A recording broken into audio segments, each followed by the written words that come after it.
Hey there, welcome back to Video Games Club Podcast, episode 18. The game this week is called Dodo Peak, a top-down Q-bert style arcade game where you need to collect dodo eggs. Get your bird train and let's get into the podcast. All right, Dodo Peak is the game we played this week. Well, I guess played is kind of a subjective term in this case. Game is short. We'll just start off saying that. Yeah. I guess this is the second or third, depending on how you look at it, game we've played where there's no story. It's not that there's no story. It's just that it's like an arcade game, you know? Yeah. It's like akin to Q-bert, I think. Yeah, Q-bert and kind of like Frogger-esque. Yeah. I don't know if you ever played any of the sort of newer Froggers. When I was a young lad and I had a Game Boy Advanced, there was a Frogger game that I purchased. That Frogger game, yeah, I played the same one. That was I still have it. Yeah, it was pretty good. I did like it. It was like a Frogger adventure game. It was the best Frogger kind of. game. It wasn't like, all right, you got to cross the road. Okay, now you got to cross the river. All right, now you got to go back and you got to do that 18,000 times and then you got a high score. Woohoo! Yeah. I beat that Frogger game like 5 times. Yeah, it was like, no, you got to actually go through the levels and then there are like these timings you got to hit. It was quite nice. That being said, this game is not that game. I would rate this game far better if it was that game, if there was an actual adventure mode. Yeah. This game is not that game. Mode.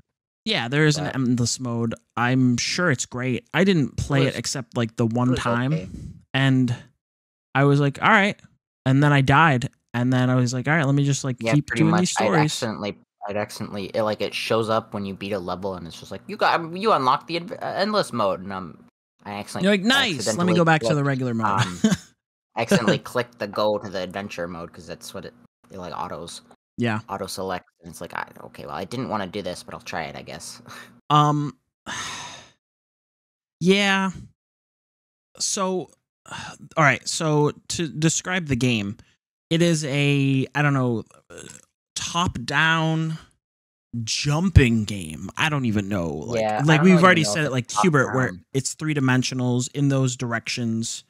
It's kind of like isometric a little. Yeah.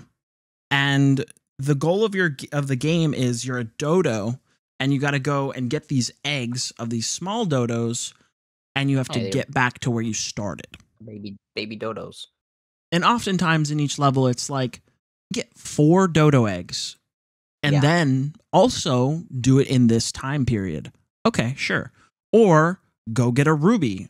Or those are the stars. Those defeat enemies. Most of them are optional, but yeah. I want to say that you can beat the game with like 60 stars total.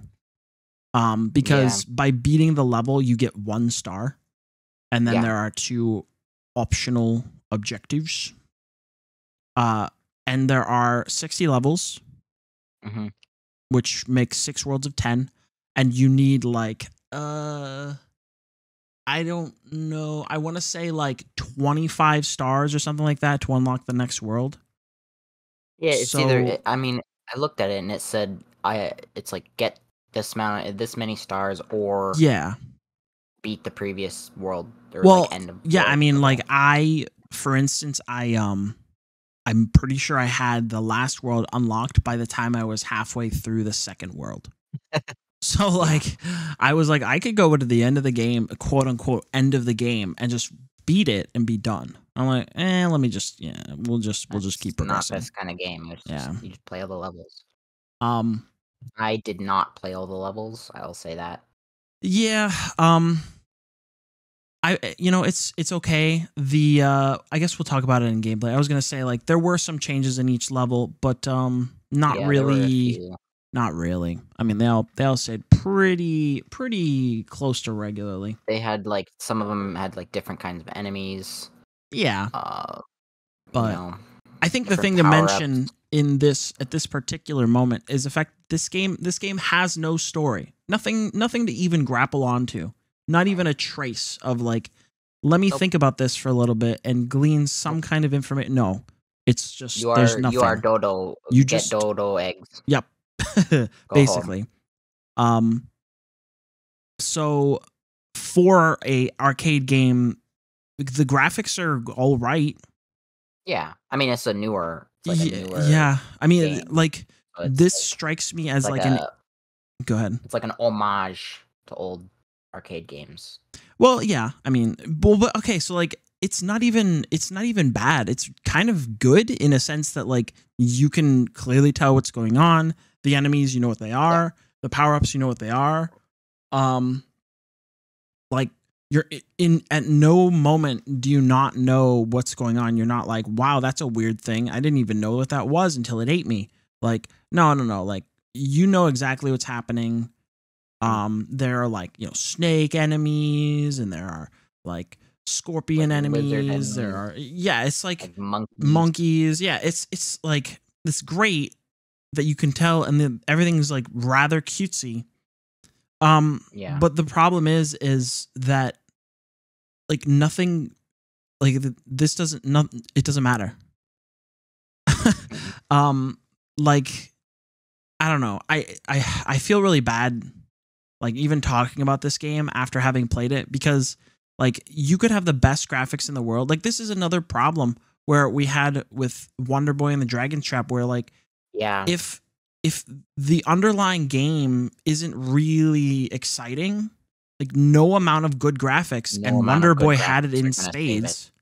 Yeah, it really did. No amount of good graphics are going to save it, which is why like so many game devs and, game players in general are like, you just have to make a good game.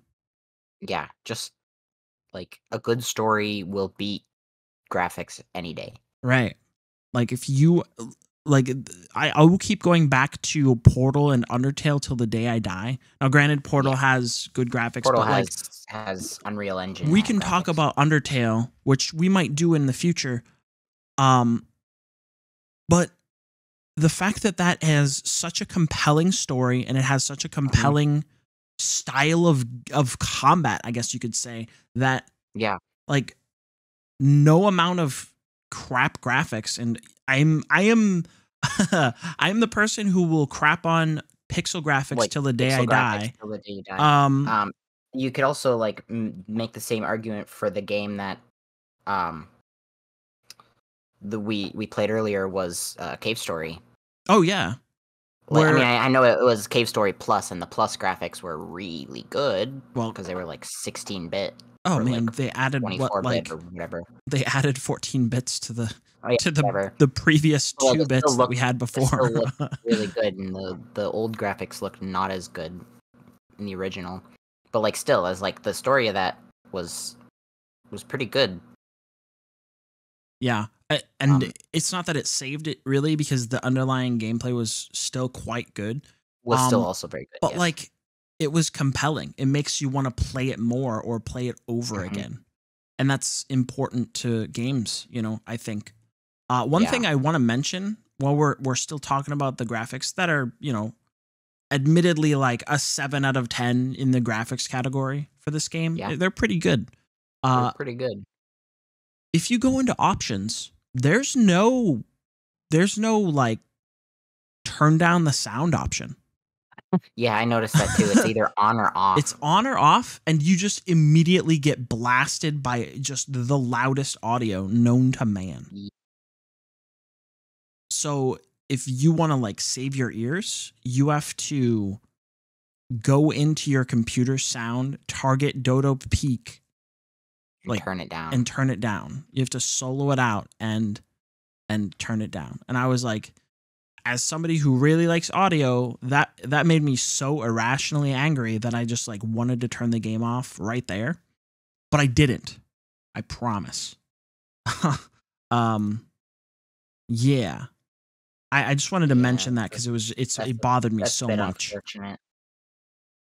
I got hit with the loud like music too, and I'm just like, sir, just turn this off. And I mean, the music wasn't like horrible. I listened to it because I was like, I want to be able to judge this. But the problem is it loops like really poorly. I don't know, if you didn't listen to it, you don't know what I'm talking about, but it actually loops, and then like there's it doesn't like lead back into itself. Like it like goes and then it stops and then it starts and again. Then it starts over. I was weird. Like, you guys need to do better if you're going to be making an arcade game where you're expecting the player to like play it for hours on end, doing the same repetitive like jumping up and down cubes. Like, you can't also have the most stale music of all time. Okay, maybe not of all time, but like close. Anything gets stale if you listen to it long enough. Yeah, true. Like, honestly. I mean, I guess that's where their on and off kind of comes into play, because you can be like, yes, yeah, I just turned it off and played my own music. Like, yeah, I don't know. I don't know. It's such a strange thing. Yeah, I feel like this is going to be such a short episode. But let's talk about gameplay, because that's pretty much all you have all for this game. That's is all gameplay, there is, except for the graphics. But we already talked about those. Like we said before, you're like jumping Q-bert. Up. Yeah, you're jumping up the 3-dimensional blocks. 3-dimensional cubes on a like a mountain, I guess. Yeah, like various themed mountains. You can only go up another block one higher than what you're at, or equal level, or down one. You can't like jump up like a super far range. You have to go up like boop boop boop, one by one by one. You're only a dodo. You're not a kangaroo or I don't know. And there are enemies, like there's the snake that kind of slithers forward pretty slowly. There's there's like a monkey which like chases after you. There's like a lizard. I was gonna say, I think the lizard follows you slowly, and then the monkey charges after you. I think the lizard, I thought, just goes back and forth, but faster than the snake. Oh yeah, actually, I think you're right. Because then there's an enemy after that charges in a direction. I don't remember what enemy that is, but that enemy. There's an enemy that charges in a direction, which is easily dodgeable, because like he's not that fast, but like once he's going, he's going. He doesn't change direction. And then there are crabs that mirror your movements. So if you walk forward, they walk forward. If you walk back, they walk back. If you turn, jump left, they jump right, etc., etc. And like they get really annoying en masse. But otherwise, you can just like jump one to the right, and they'll jump one to the left, and then you can go forward, and they'll just go around you. Like, there wasn't any time except for the certain levels where there was like 30 of them all jumping in different directions, where like you just have to figure it out. I assume that was the like level gimmick, was that there was a lot of crabs. Yeah. Pretty much, at some point, there are some power-ups at that level. Particularly, there's a radish or a beet, I think. Whatever. I think it might be a radish. Actually, I think you were right the first time. Makes you fast. Makes you invincible. Is this the one where you have to? The melon. The melon makes you fast. You're talking about the one where you can like just defeat other, or like kill other of the animals. The enemies. Yeah. That was the radish. There was the level I'm talking about. There was like a limited number of the radishes, and you had to like just bully your way through things.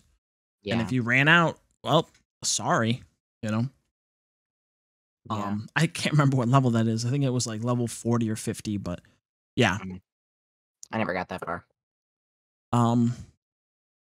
Yeah, there were like quite a few. Actually, not even that many. It was like the speed one, which was the melon that made you like really fast, and then the radish that made you invulnerable and defeated enemies. And like there wasn't any other thing. I don't think so. There weren't really any other power-ups. There were certain mechanics, like like one that would launch you to another area or like teleport you to another area. Oh, really? Yeah, that was like late, and there was like 2 levels with it total. So like they would introduce. This is one of those things where like in particular that kind of bothered me was like they would introduce this idea, and then they never used it again. And then they would never use it again. And it was like, ooh, that was cool. Okay, but you'll never see it again. Like, oh, yeah. Okay. Kind of unfortunate, but it's really weird. Like I think Cube 2 did that too, where it was like, here's the infinity gauntlet where you have infinite number of these cubes. Now here's like 3 puzzles. Okay, and you're done. It's like, okay, cool game. Like really rad of you to like design such a cool mechanic and then never use it ever again. Yeah, it was a little weird. I don't know why that's such a trend in puzzle games, but here we are. Whatever. Yeah,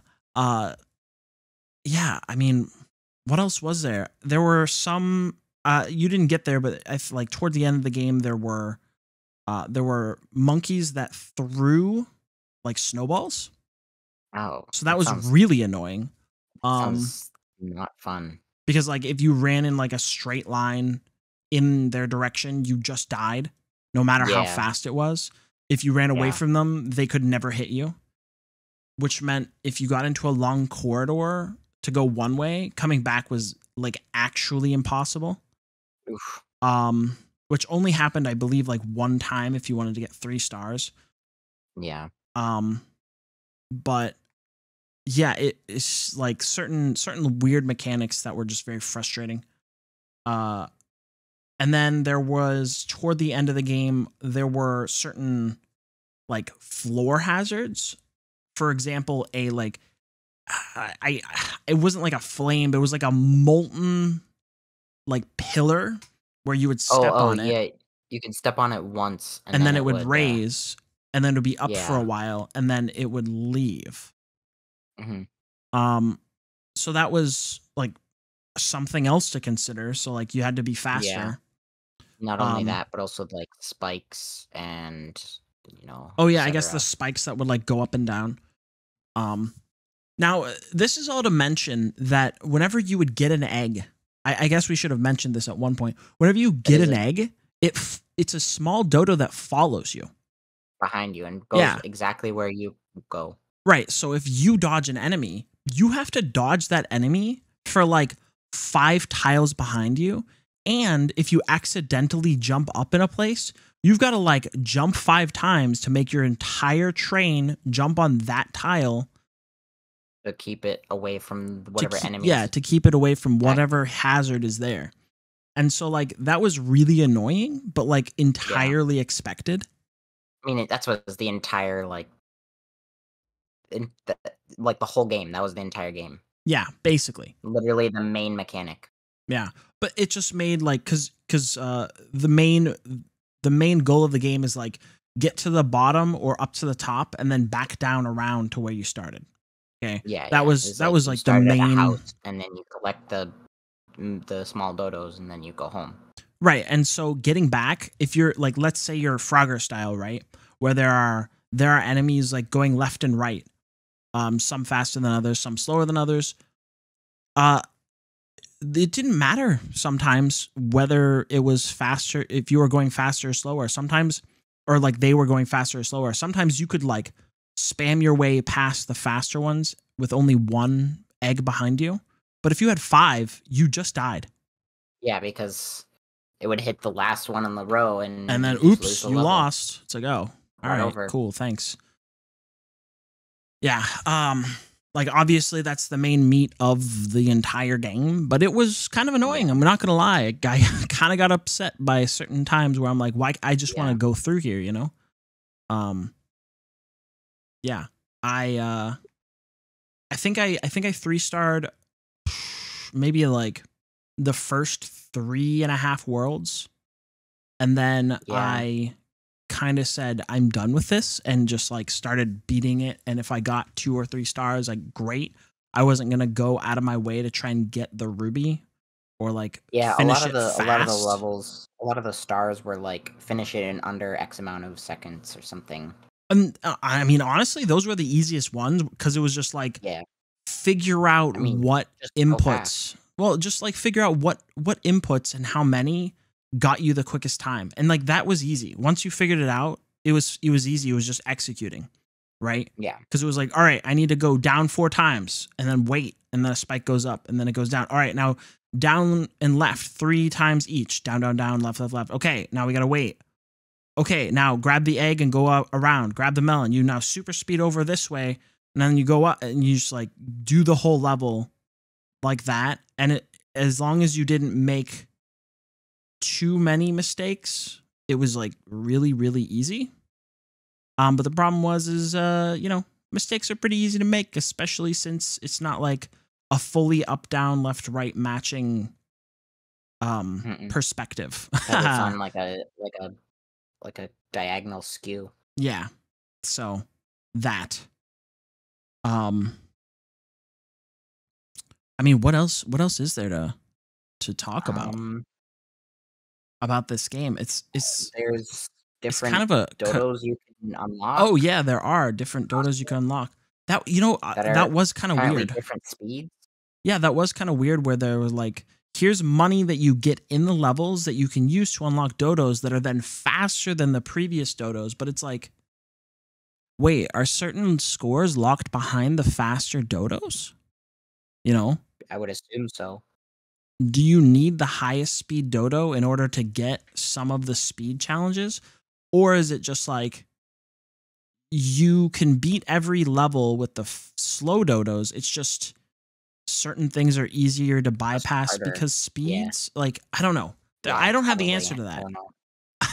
I bought like the second fastest dodo because the fastest ones were either like 5,000 coins, which I wasn't grinding, and you had to. I got the like one they gave you for beating whatever level, like lifeguard dodo, and I just used that, and I didn't use anything else. Yeah, I don't remember what I used for the most part. I just grabbed whatever was available at the time. I wasn't like some of the dodos were actually kind of fun looking. Like I think there was like a pharaoh one where it had like the little pharaoh headdress, and then the little dodos behind you had like little pharaoh headdresses, which was kind of cute. But there was like a cosmic dodo, which was like a galaxy or something. Yeah. But like some of them were locked behind like, oh, you got to beat 5 daily challenges. I'm like, if you think I'm opening this game more than once, you're insane. You think I'm first of all playing the daily challenges at all? Yeah, you're like, I don't love arcade games in general. I'm not an arcade game person. But the thing that I love even less than arcade games, because arcade games I can turn on and play as much as or as little as I want. Cool, that's fine. But the thing that I love even less than arcade games is time-gated things. I despise time-gated things. I couldn't get into what is it called? Animal Crossing, because half of the things in Animal Crossing, it's like, oh, come back tomorrow, and I'm like, no. No, I want to do it now. Let me play your game. You got to be kidding me. And they're like, oh, yep, it's go to bed for the night. And then I go to bed for the night. It's like, all right, we'll unlock in 12 hours. And I'm like, why? That's so stupid.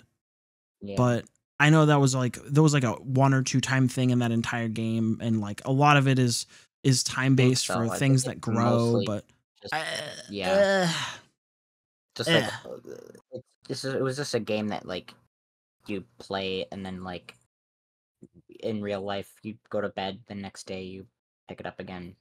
Yeah, I understand that that's how it's supposed to work. I still don't like that entire concept. I would like to play like I just don't care for like do daily challenges to get this unlock, and it's like I don't want to. Yeah. Daily challenges are supposed to be optional. If I want to do the daily challenge, then I'll do the daily challenge on my own time. I don't want to do it to get this thing.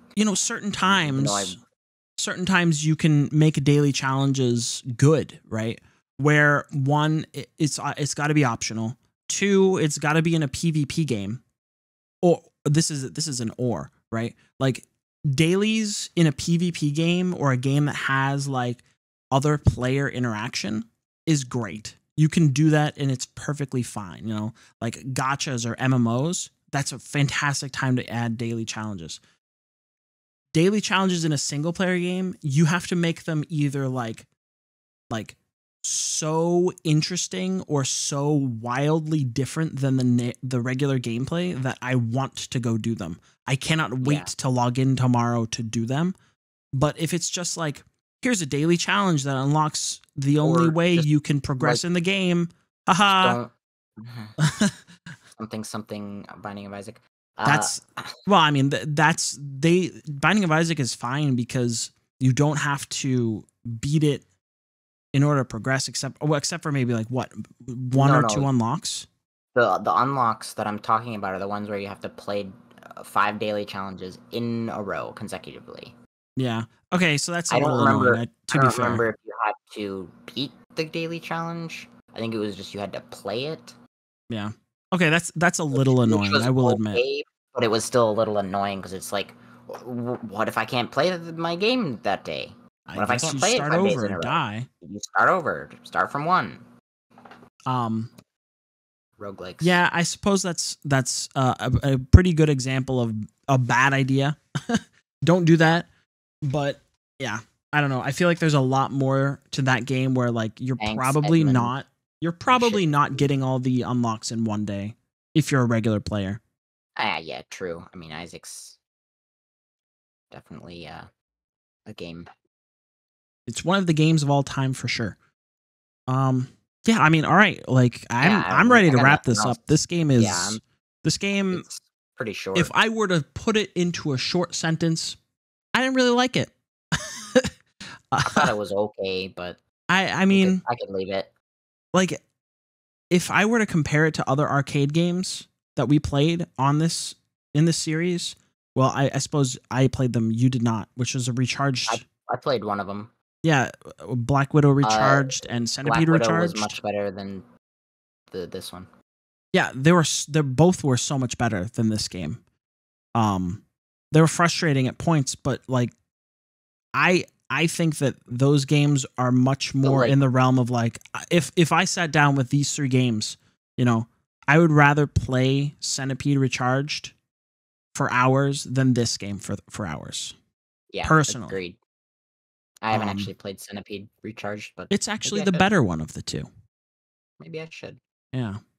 But yeah. So I'm gonna give this game. I'm gonna give this game like a 3 out of 10. I wouldn't. Similar. Yeah, I wouldn't really recommend it to anyone. I was gonna say 4, but I think a 3 is good. Let me look real quick.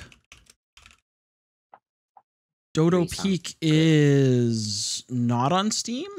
Dodo Peak is not on Steam. This is, I think, the first time that a game has been not on Steam but is on the Epic Games Store. Interesting. Yeah, game is $10 on Dodo Peak on Epic Games.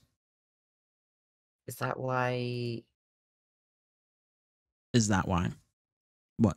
Is that why they like forced you to log into your Epic? Well, there are quite a few games that do that. So I don't know. A lot of times when we're playing a game on Epic Games, it'll ask you to log in. Anyway, it's a $10 game on Epic Games. It's not on Steam, so you can't buy it if you're only playing on Steam. I would not spend money on this game. Save your money for something better. I wouldn't either. Put it toward a better game. If you have it for free from Epic Games, like we both got, maybe you can play it. It'll if you want. Use a couple of hours of your time, and then you might be happy, and you can. Who knows? Who knows? You may love the game. You might love the game. Obviously, everybody. This game is out there for somebody, right? Choices. But not for us. I didn't really like it. Yeah. Me neither. But yeah. So I think it got a little boring, which is why I didn't finish it. Yeah, I think that will be it for us. What's our next game? What are we playing? Ruiner. I don't know what that is. I'll have to look it up. It's shooter, installed. I think it's Ruiner is a, what did it say? A cyberpunk action top-down shooter. Okay. Oh, top-down shooter? I thought it was a first-person shooter. No, it appears to be top-down. Just looking at some of the screenshots, it looks interesting. All right. Well, catch us next week for that. And yeah, thank you for listening, everybody. And we'll see you next time. Bye-bye.